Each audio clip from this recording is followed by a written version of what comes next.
যাদের একটা সাইড অবশ হয়ে গেছে, ডাইন সাইড হোক বাম সাইড হোক, যাদের একটা সাইড অবশ হয়ে গেছে, সরিষার তেলের সাথে এই ফলের রসটা যে নিয়মে বলবো মিক্স করে দিনে 2-3 বার মালিশ করেন, ইনশাল্লাহ দেখবেন 1 সপ্তাহের ভিতরে সে হাঁটছে।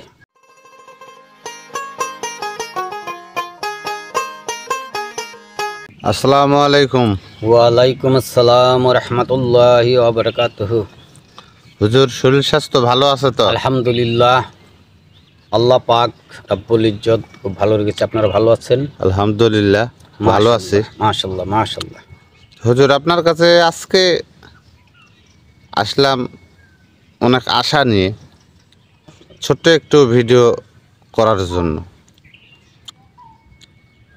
ভিডিওটা হলো যাদের এক সাইড অবশ হয়ে গেছে বা আমরা যে ভাষায় বলি প্যারালাইসিস,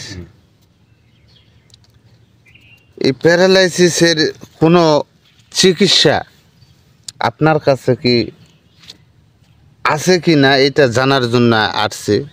আর যদি আপনি এই প্যারালাইসিসের চিকিৎসা দিয়ে থাকেন, শুনছি মানুষের মুখে, তো আজকে আপনার কাছে আসা এই উদ্দেশ্য নিয়ে যে হুজুর, এই প্যারালাইসিসটা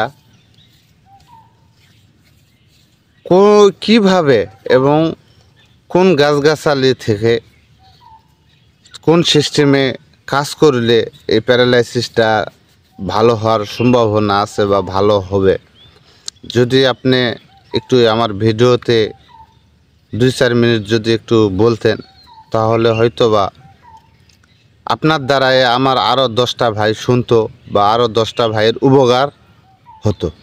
এই কারণে আপনার কাছে আসা। তো দয়া করে একটু বলবেন যে আজকে এই এমনভাবে এই কাজটা আজকে দিবেন যাতে লগত আমার যে ভাইরা আছে অবশ্যই আপনার জন্য দোয়া রাখবে এই কাজটা করার পরে। ধন্যবাদ আপনাকে। অনেক গুরুত্বপূর্ণ একটা প্রশ্ন আপনি রেখেছেন, খুব সুন্দর।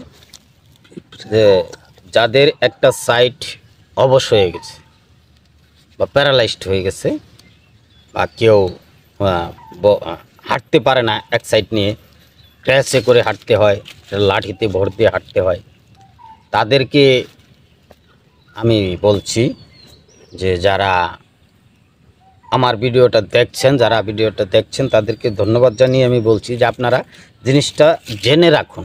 কারণ আপনার দ্বারাও যদি একজনের উপকার হয়, আপনার এলাকায় একজনের হয়েছে বা পাশের গ্রামে একজনের হয়েছে, তাহলেও কিন্তু আপনি এই চিকিৎসাটা তারে দিতে পারবেন। সেক্ষেত্রে আমি এই চিকিৎসাটা দিয়ে দিচ্ছি, যেটা হলো আপনি সরিষার তেলের সাথে মিশিয়ে দিনে 2 থেকে 3 বার মালিশ করবেন। দেখবেন অবশ হয়ে গেছে, বিছানায় পড়ে আছে, সেও 1 সপ্তাহের ভিতরে হাঁটতে শুরু করবে।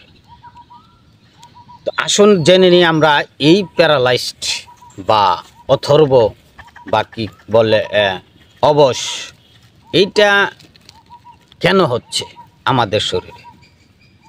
আমরা আগে থেকেই কি করে জানবো যে এটা হইতে পারে। তো আমাদের যখন আমরা রাত্রে ঘুমাই তখন দেখবেন আমাদের হাতে পায়ে এক রকমের ব্যথা অনুভব করি।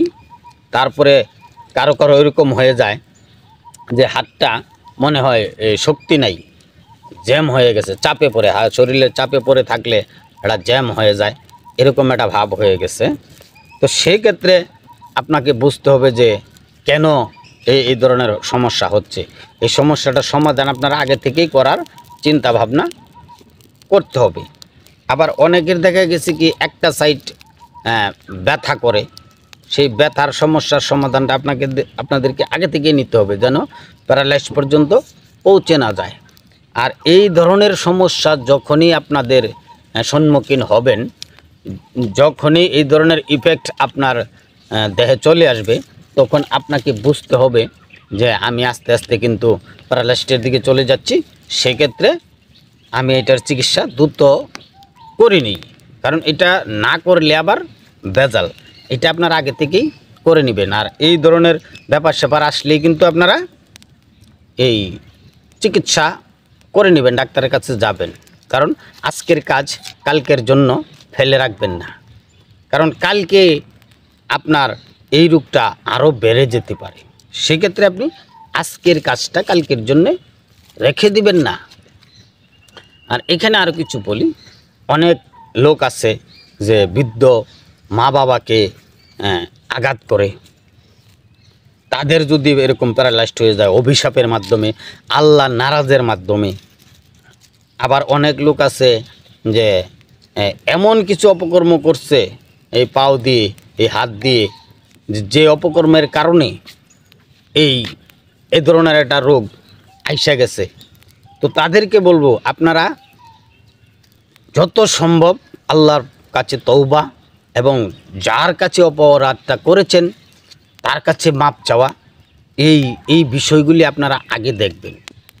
যে আপনারা যার কাছে অপরাধটা করছেন, যাকে আপনি পাও দিয়ে বিভিন্নভাবে বিভিন্ন জায়গায় আঘাত করেছেন, যার ফলে আপনার এই ধরনের একটা দুর্ঘটনা ঘটতেছে আপনার সাথে, তার কাছে গিয়ে আপনি এই কাজের জন্য এই পাপের মাপটা তার কাছ থেকে নিয়ে আসেন। তারপরে এই মালিশটা করেন, আস্তে আস্তে দেখবেন সেরে যাবে। তো সেক্ষেত্রে আমি বলবো যে আগে আপনাদের শরীরের যে রক্তটা আপনাদের পরিষ্কার রাখতে হবে। আর এই রক্তটা চলাচলের যে নাড়িগুলি আছে, যেটাকে আমরা রগ বলি, যেই নাড়ি রয়েছে আমাদের শরীরে ৭৫,০০০, ৭২ থেকে ৭৫,০০০, সেই ৭৫,০০০ রগ দিয়ে কিন্তু আমাদের এই ব্লাড চলাচল করে, আসা যাওয়া করে। তো সেই আসা যাওয়ার যে রগগুলি আছে, রগগুলির ভিতরে যদি ব্লক হয়ে যায়, ব্লক মানে গিরা হয়ে যায়, তাহলে কিন্তু এই সমস্যাটা বেশিরভাগ দেখা দেয়। সেই ক্ষেত্রে আপনারা আগে থেকেই সতর্ক থাকবেন। যাই হোক, যাদের হয়ে গেছে এক সাইড অবশ হয়ে গেছে, এক সাইড অবশ হয়ে গেছে, প্যারালাইজড হয়ে গেছে, আপনাদের জন্য আমি এই টিপসটা আজকে দিচ্ছি। এটা দিচ্ছি লোকমান হাকিম সাহেবের বই থেকে। সেই বইটা দেখে দেখে আমি আপনাদেরকে বলে দিচ্ছি। আপনারা যদি আমাকে বলেন যে আপনি ওষুধটা তৈরি করে দিন, আসলে ওষুধটা তৈরি করার সম্পূর্ণ নিয়ম আমি আপনাদেরকে দিয়ে দিচ্ছি। আমার ওষুধটা তৈরি করার কোনো দরকার নাই। আপনি নিজে কবিরাজ হয়ে আপনি নিজে এই ওষুধটা তৈরি করতে পারেন। সেই ওষুধটা আপনি নিজে তৈরি করেন, কোনো সমস্যা নাই। আপনি ওষুধটা নিজে তৈরি করে নেন, কারণ আমি একদম ক্লিয়ার করে সুন্দর করে বলে দিব যে ওষুধটা কীভাবে তৈরি করবেন। আগেই বলছি যে আপনি নিজে শিখে নিন, শিখার পরে অন্যজনের উপকার করেন। এইটা হবে আপনার ধুত্রা ফল।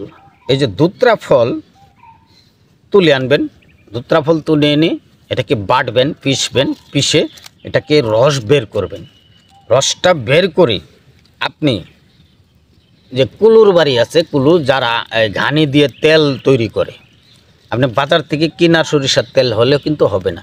যে কুলুর বাড়িতে সরিষার তেল তৈরি করে, ওইখান থেকে আপনি সরিষার তেল নিয়ে আসবেন, এনে আর এই ধুতরা ফলের যে রসটা, সেই রসটা ওই সরিষার তেলের সাথে মিশাবেন।